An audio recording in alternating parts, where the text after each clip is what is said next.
The sun is a little hot today. That's okay. It rained last night, so everything's just soaking wet.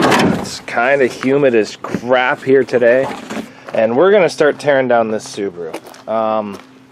So my plan is all the door panels off, passenger seat out. I might leave the passenger seat because then I can just put the battery in it, because this is going to be a very stock build.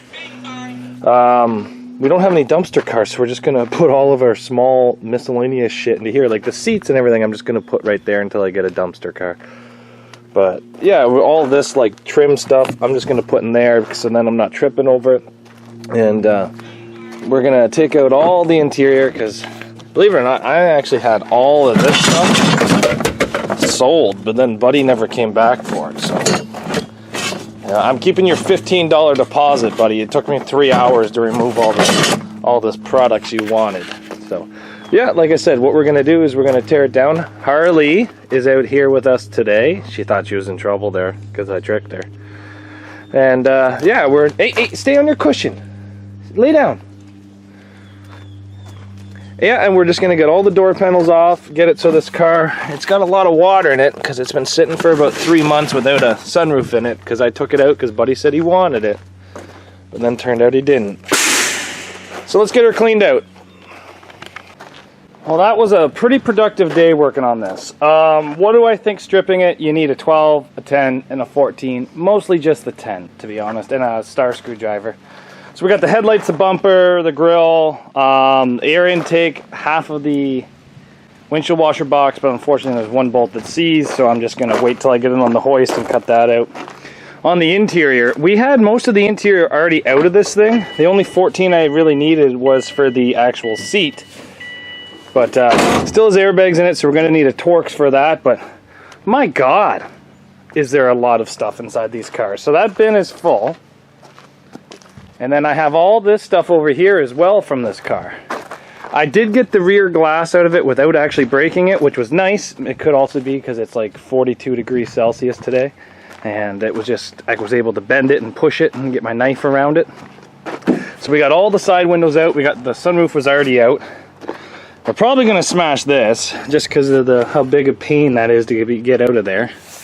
We'll have to see. If I can go around it, I can go around it. But I think I'm just going to smash it. Windshield, you guys know I'm going to use a Sawzall for that. A lot of trim on this. A lot of bolts to get the windows out.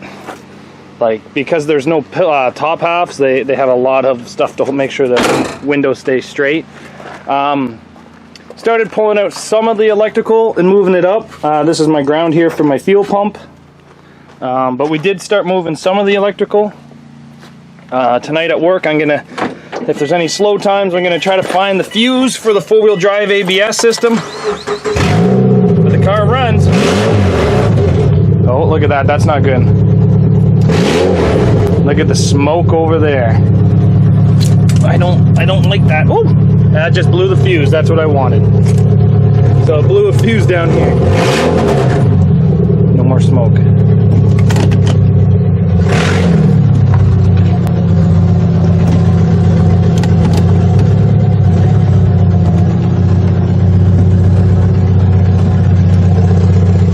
Did I cut a brake line on this thing?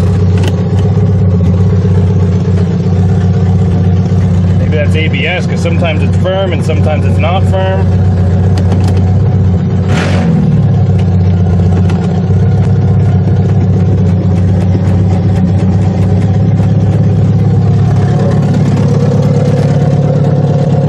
Oh yeah, there's a brake line over there that's broken.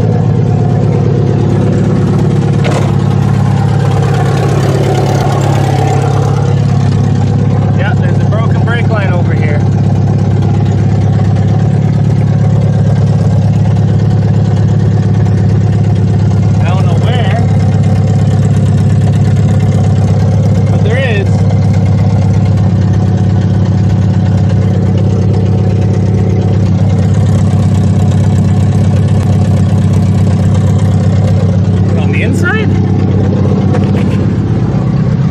Lines go through the interior.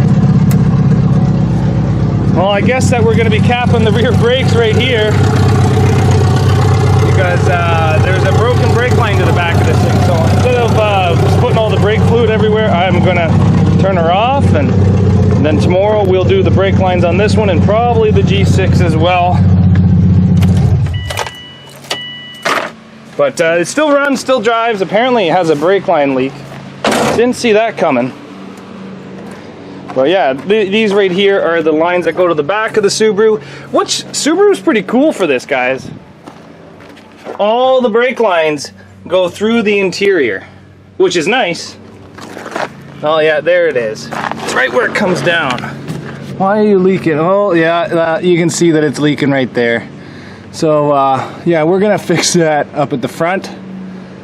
And yeah, so that's an easy fix. We'll just cut them right here, weld them shut, put them back in. Not a big deal.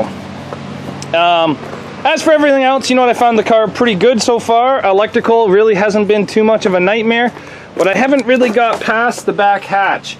But some stuff that we still need to do is airbags and pretty much just fuses. And I'm gonna do, like I said, a little bit of research tonight and try to figure out which fuse is for the four-wheel drive ABS systems. And then here's your fuel lines coming in. So everything's gonna be super easy. You have a return line and your feed line. Actually, that's your feed line right there, to be honest. Why do they have... It's a weird system. I'm not going to mess with it. But I think we maybe need to keep this. And we're going to run one of our smaller tanks in this car. But yeah, overall, so far, so good. Tomorrow, I just ran out of time today. Like I said, I got to get ready for work. Tomorrow, we're probably going to do the back window, the front window, the brakes, the airbags, and then start with some of the electrical, just moving it. And go from there. I'll let you guys know what I find online tonight about the four-wheel drive system, and then we're going to be having to drive the car in the shop, out of the shop, and then this one in to start removing the axles. Got to find a place to park the one inside the shop. I think I might have to move the Avalon and then just park the nose of it in with the Suzuki, just so that I don't get everything electrical destroyed in the rain, because it's probably going to be sitting for a while. But thanks guys very much for watching. The Subaru was something really new to me, and believe it or not, you guys haven't seen the G6 yet, but this is the second car in a row that I've built that is not Toyota. So I'm gonna start thinking that the Toyota gods are gonna get mad at me because I'm not always working on Toyotas anymore. What do you guys think? You think the Toyota gods are gonna get mad at me? You Toyota gods, please don't be mad at me. You know, guys know who you are. Take care, guys. We'll see you back here later on Zach's Workshop.